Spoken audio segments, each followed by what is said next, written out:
Kalea stepped out into the back garden through the small wooden doors of their house. She looked up and out of her distracted thoughts of tomorrow to find Shiraz, the poet, sitting cross legged on the great gray boulder in the middle of the walking labyrinth. She was basking in the early morning sun that was already warming her seat, her long, loose ivory skirt arranged in her lap. Pencils were stuck here and there in her loosely bound hair, golden streaks catching the sun just so. Her battered satchel was strung across her chest, undoubtedly full of notebooks she stitched herself from the handmade paper she had acquired from Octavia. "Good morning, Kalea," she offered. "Good morning, Shiraz," Kalea warmly replied. Shiraz traveled a great deal between settlements, even as far as into the Western realm, so Kalea was delighted to have this unexpected visit, for she knew what it meant to have a poet wander into one's yard. Shiraz was all roundness, softness, slender yet full-figured, spry but mindful in movement. She was young in body, but ancient in soul. Her ever-warm expression melted all defenses with hazel eyes not unlike her brother Kilo's. Her long, thick lashes resting on her high, round cheekbones with every slow and careful blink.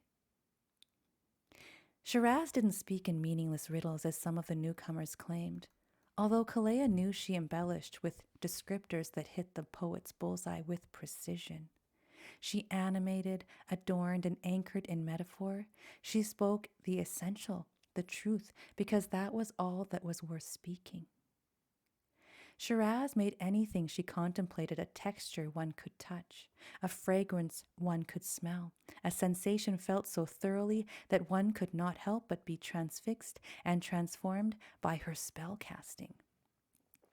Her words were a dance, a churning cauldron. They dripped from the fingers like sticky linden honey to open a mouth eager to taste their bitter sweetness.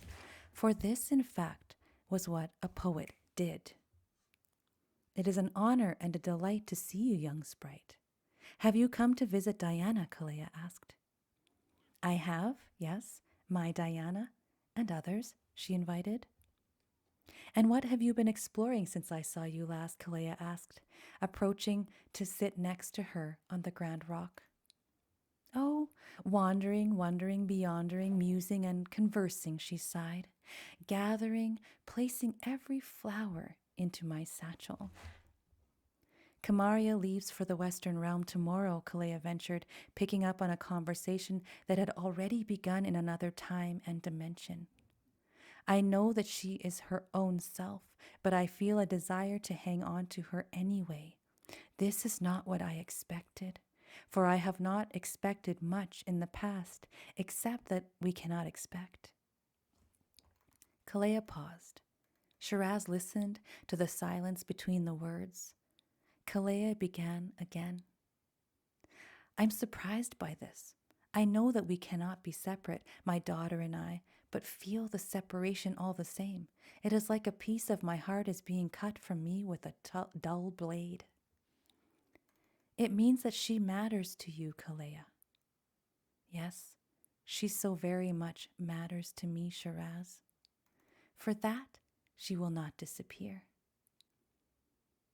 I will feel her like so many others cannot. I can feel her now, but I won't see her with my eyes, hear her with my ears, and somehow that feels like loss. And your human is resisting. She's hanging on. Yes, with every finger and tightly so. This is not the way I am supposed to be." "And what is the way, Kalea? How are you supposed to be?" "I am to desire nothing but what comes, to allow for the blossom, and one cannot clutch a flower or it will die. My thoughts are clutching, they are clinging." "They are flowers I shall place into my satchel." The two women were silent for a few minutes. "I ache, Shiraz. My human aches." "Where is the ache? Where is it in your human body, Kalea?" It is heavy, Kalea said, and let the word land on her brow, her expression. It tugs down the corners of my mouth. It presses my chest, and I catch myself absently rubbing that spot, rubbing and rubbing. What does the ache taste like? Taste? I'm not sure. Salty, like tears, I suppose. What does it do?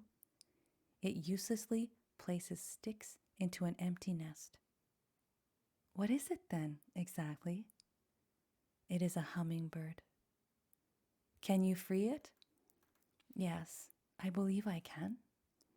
Speak it, Kalea. What does the ache feel like? I suppose I would say heartbreakingly beautiful. And Shiraz smiled at that. Heartbreakingly beautiful, Shiraz echoed, released aloud. For once a word has been intoned, it forever resounds in the ether. Write your Kamaria now, Kalea, into all realities, and write your hummingbird who escorts the traveler and wishes them well, who is ready for when the time comes to escort them back home. Do not hang on, but release them into eternity. Shiraz reached into her satchel and pulled out a notebook, this one adorned with lavender flowers and flighted birds, pulled a pencil from her hair and handed both to Kalea. You are here to experience it all, Mama Kalea. Remember what you have also said to me when I have sat on the other side of this boulder. You asked for this. I did indeed, Kalea smiled, then laughed as a gossamer-winged butterfly landed on the book's glinting latch. As Shiraz sat with Kalea, her words a sword, her presence a chalice, wisps of her hair dancing with the breeze, Kalea marveled at the characters she transposed onto the lavender paper, marveled at what she created as a mother might gaze upon the face of her sleeping child, just a sweet hint of longing to keep her writing and writing.